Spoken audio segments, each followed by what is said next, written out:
ज्या देवघरामध्ये या दोन मूर्ती एकत्र असतात तेथे माता लक्ष्मी पाणी भरते। देवघरामध्ये नेमक्या कोणत्या मूर्तींची स्थापना करावी याबाबत आज आपण सविस्तर बघणार आहोत। श्री स्वामी समर्थ। नमस्कार मित्रांनो, ज्या देवघरात या दोन मूर्ती एकत्र असतात तेथे माता लक्ष्मी पाणी भरते। तिथे कधीही पैशाची कमी पडत नाही। अशा घरात माता लक्ष्मी पाणी भरते। देवघर आपल्या घरातील अशी गोष्ट आहे की ज्या बाबतीत आपण खूप काळजी घेत असतो आणि देवघराच्या बाबतीत आपण काही नियम देखील पाळत असतो, कारण देवघरामध्ये आपले देव असतात आणि देव आपल्या मनाशी जोडलेले असतात। आपल्या देवघरातील देवांच्या आपण दररोज मनोभावे पूजा करत असतो। अशा देवघरात बाबतीत आपल्या हातून काही चुका होऊ नये याची आपण काळजी घेतलीच पाहिजे। कारण आपण जर रोज नियमितपणे देवपूजा करतो आणि रोज देवपूजा करताना आपल्या हातून चुकून काही चुका घडल्या गेल्या तर त्याचे वाईट परिणाम देखील आपल्याला भोगावे लागतात। जर देवघरामध्ये या दोन मूर्ती असतात तिथे पैशाची धनाची कधीच कमी पडत नाही। अशा घरामध्ये सदैव माता लक्ष्मीचा वास निरंतर राहतो। देवघर कसे असावे, देवघरामध्ये कोणत्या मूर्ती ठेवल्याने काय घडते याबद्दल मित्रांनो आज आपण सविस्तर माहिती पाहणार आहोत। आपण आजच्या या व्हिडिओमध्ये पाहणार आहोत की व्हिडिओमध्ये पुढे जाण्याआधी माझी तुम्हाला कळकळीची विनंती आहे की चॅनलवर जर तुम्ही नवीन आला असाल तर आपल्या चॅनलला सबस्क्राइब देखील नक्की करा। व्हिडिओला एक लाईक नक्की करा आणि आपल्या कमेंट बॉक्समध्ये जय माता लक्ष्मी किंवा श्री स्वामी समर्थ मनोभावे नक्की लिहा। ज्या देवघरामध्ये अशा दोन संयुक्त मूर्ती असतात त्या घरामध्ये राजयोग आहे तो बनत असतो। त्या घरामध्ये लक्ष्मी नांदते, असे धन, आयुष्य, आरोग्य मिळते, याची त्यांना कधीही कमतरता भासत नाही। तर या मूर्ती कोणत्या आहेत ते आपण पाहूया। आपल्या देवघरात या संयुक्त मूर्तीचे काय महत्त्व आहे ते आजच्या व्हिडिओमध्ये आपण पाहूया। ज्या देवघरामध्ये या संयुक्त मूर्त्या असतात तिथे राजयोग हा येतोच आणि आपल्या मनातील ज्या काही इच्छा असतात त्या पूर्ण होतात। आपण केलेली कोणतीही सेवा उपाय याचे फळ आपल्याला लवकरात लवकर प्राप्त होते। यामुळे तुम्हाला तुमच्या देवघरामध्ये त्या दोन मूर्ती ठेवायलाच हव्यात किंवा ठेवल्याच पाहिजेत। देवघरामध्ये आपण मूर्ती ठेवतो किंवा फोटो ठेवतो आणि आपण त्याची देवपूजा करत असतो, त्याच देवांचा आशीर्वाद आपल्याला मिळत असतो। आपल्या देवघरामध्ये काही देवांची मूर्ती किंवा फोटो नसतील तर त्या मूर्ती किंवा फोटो नक्की ठेवा, त्यास तुम्हाला नक्कीच चांगला फायदा होईल। तुमच्या जीवनातील ज्या काही अडचणी असतील त्या संपवण्यासाठी मदत होईल। तर अशा कोणत्या मूर्ती आहेत किंवा फोटो आहेत ज्या आपण देवघरामध्ये ठेवायलाच पाहिजेत, ज्या तुमच्या घरामध्ये सुख समृद्धी आणण्यासाठी मदत करतात। तर सगळ्यात पहिली मूर्ती आहे ती म्हणजे बाळकृष्णाची मूर्ती। जवळपास सगळ्याच लोकांच्या घरी बाळकृष्णाची मूर्ती ही असतेच, कारण जेव्हा मुलीचे लग्न होते त्यानंतर मुलगी सासरी जाते तर तिच्या सोबत तीन देव हे माहेरून आणत असतात, ते म्हणजे गणपती बाप्पा, भगवान बाळकृष्ण आणि माता अन्नपूर्णा। बाळकृष्णाची मूर्ती नसेल असे एकही घर नसेल जिथे बाळकृष्णाची मूर्ती नाही।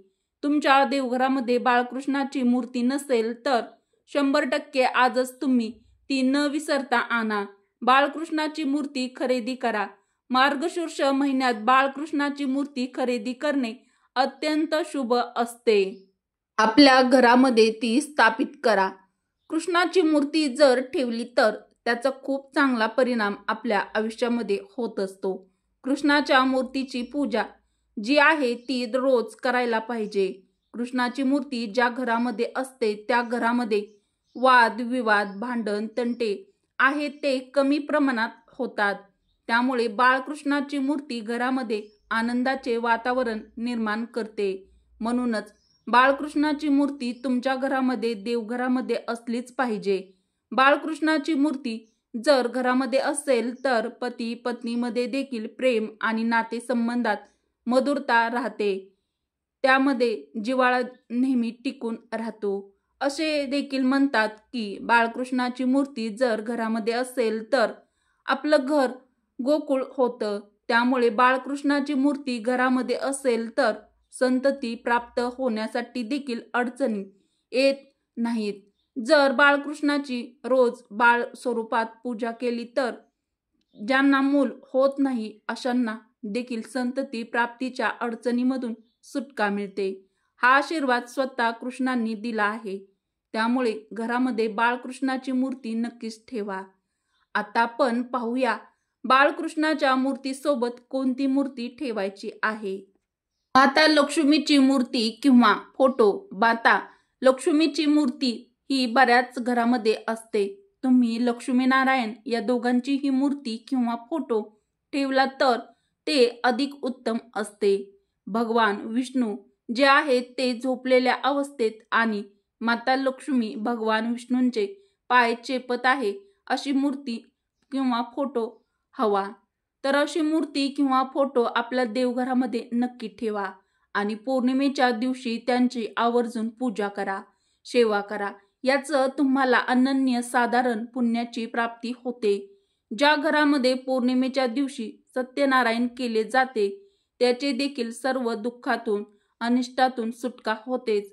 बाळकृष्णाला दर गुरुवारी तुळशीची पाने अर्पण करून पूजा करावी. बाळकृष्ण म्हणजेच विष्णू देखील प्रसन्न होतात. जेथे भगवान विष्णूची पूजा केली जाते, सेवा केली जाते तिथे त्यांना दररोज दिवा लावून ओवाळले जाते, अगरबत्ती धूप लावून ओवाळले जाते. त्या घरामधून माता लक्ष्मी कधीच जात नाही. जिथे भगवान विष्णू असतात तिथे माता महालक्ष्मी नक्कीच असते. त्यामुळे यांचा एकत्र असलेला फोटो किंवा मूर्ती तुम्हाला कुठे जर मिळाला तर नक्कीच घरी आणा व आपल्या देवघरामध्ये ठेवा. तुम्हाला एक गोष्ट नेहमी लक्षात ठेवा की बाळकृष्णाची मूर्ती जी आहे ती नेहमी उभ्या स्थितीमध्ये घरामध्ये ठेवायची नाही. ती व्यवसायाच्या ठिकाणी तुम्ही बाळकृष्णाची उभी मूर्ती उभ्या स्वरूपामध्ये ठेवू शकता. बासरी वाजवताना सुंदर मोहक अशी मूर्ती ठेवल्यावर व्यवसायाच्या ठिकाणी अपार धनाची प्राप्ती होते. व्यवसायामध्ये खूप प्रगती देखील होते. बाळकृष्णाची मूर्ती ही बाळ स्वरूपात म्हणजेच ती मूर्ती रांगत आहे असं आपल्या घरी तो कृष्ण असावा त्याप्रमाणे असते अशी तुम्ही आणा.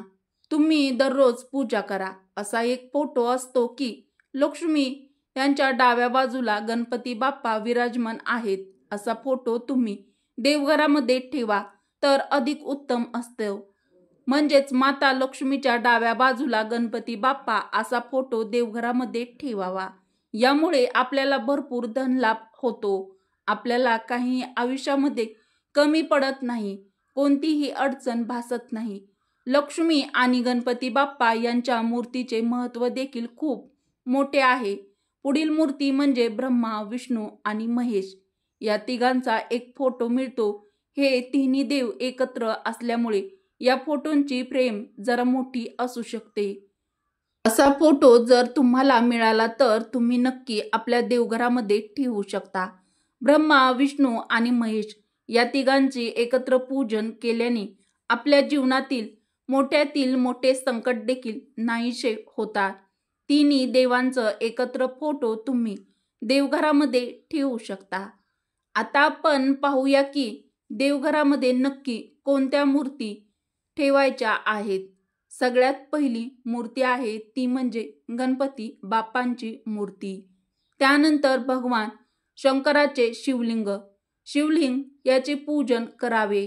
म्हणजे पिंडीच्या स्वरूपामध्ये शिवलिंगाचे पूजन करायचे आहे आणि ते शिवलिंग सुद्धा आपल्या अंगठ्याच्या वरच्या भागापेक्षा मोठे नसावे. तुमच्या अंगठ्याच्या आकारा एवढेच असावे. शिवलिंग घ्यायचे आहे ते पितळी असावे किंवा मग पंचधातूचे असावे. काळे शिवलिंग तुळशीमध्ये किंवा मग घरामध्ये देखील ठेवू नये. काळे शिवलिंग फक्त मंदिरातच असावे असं म्हटलं जातं. पितळाचं शिवलिंग तुम्ही देवघरामध्ये पूजू शकता. लक्ष्मीची मूर्ती, अन्नपूर्णा मातेची मूर्ती, त्यानंतर तुमच्या कुलदेवतेचा टाक तुमच्या देवघरामध्ये ठेवायचा आहे आणि त्याचीही नित्यनेमाने दररोज पूजा करायची आहे. आपल्या देवघरामध्ये कमीत कमी वरील सांगितलेले सर्व देव असणे आवश्यक आहे. याचे तुम्हाला फोटो असतील तर फोटो किंवा मूर्ती असेल तर मूर्ती सुद्धा तुम्ही ठेवून याचे पूजन करायचे आहे. शक्यतो मूर्तीच असावी. आता दुसरी गोष्ट म्हणजे भगवान हनुमानजींचा जो फोटो आहे तो कधीही तुमच्या बेडरूममध्ये लावू नका. कारण हनुमानजी बालब्रह्मचारी आहेत, त्यामुळे त्यांची मूर्ती किंवा फोटो जर बेडरूममध्ये लावत असाल तर पती पत्नीच्या वैवाहिक जीवनामध्ये त्याचा परिणाम होतो. त्यांच्यातील प्रेम कमी होते आणि वादविवाद, भांडण, तंटे वाढतात. त्याऐवजी तुम्ही एक काम करू शकता, ते म्हणजे राधाकृष्ण श्रीची हक अशी मूर्ती आपल्या बेडरूममध्ये लावू शकता. सकाळी उठल्यानंतर राधाकृष्णाच्या मूर्तीचे फोटो पाहिला किंवा मूर्ती पाहिली तर आपला दिवस अगदी आनंदात जातो. म्हणून भगवान हनुमानजींचा फोटो किंवा मूर्ती आहे ती बेडरूममध्ये नसावी.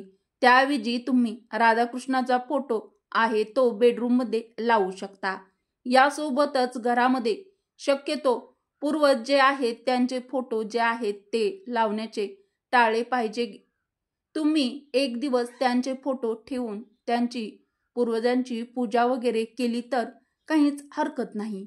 देवघरामध्ये देवांच्या जवळपास किंवा देवांच्या शेजारी किंवा देवघराच्या वरती देखील काही लोक पूर्वजांचे फोटो ठेवत असतात. आपले पूर्वज जे आहेत ते सध्या आपल्यामध्ये नाहीत, त्यांचे फोटो ठेवून रोज पूजा देवांसोबत त्यांची आरती पूजा करायची नसते. ही अत्यंत महत्त्वाची गोष्ट लक्षात ठेवा. असं केल्यानं देवदोष लागू शकतो. आपल्या आयुष्यात खूप अशा अनिष्ट गोष्टी देखील घडायला सुरुवात होतात. आपल्या देवघरामध्ये शंखाची नित्य पूजा केली पाहिजे. कारण माता लक्ष्मीला शंख अतिशय प्रिय आहे. शंखाला माता लक्ष्मीचा भाऊ मानले जाते. ज्या घरामध्ये माता लक्ष्मीचा वास असतो तसेच आपल्या देवघरामध्ये गाय वासरूची मूर्ती ठेवणे अतिशय शुभ मानले जाते. तुमच्या देवघरामध्ये जर गाय वासरूची मूर्ती नसेल तर ती नक्की आणा. देवघराच्या बाबतीत काही छोट्या छोट्या गोष्टी आपण आजच्या व्हिडिओमध्ये पाहिलेल्या आहेत, तर त्या मूर्ती तुम्ही देवघरामध्ये नक्की ठेवा. या महत्त्वाच्या मूर्ती देवघरामध्ये असणे खूप गरजेचे आहे. यामुळे आपल्या घरामध्ये नात्यामधील प्रेम, जिव्हाळा वाढत राहतो. तसेच आपल्या आयुष्यातील जी काही संकटे असतात ती सर्व नाहीशी होण्यास मदत होते. त्याचबरोबर आपल्या आयुष्यामध्ये पैसा येण्याचे अनेक नवीन मार्ग मोकळे होतात. आपल्या जीवनामध्ये सुख, समृद्धी, शांती नेहमी राहते. जर तुम्हाला आजचा हा व्हिडिओ आवडला असेल तर व्हिडिओला एक लाईक नक्की करा.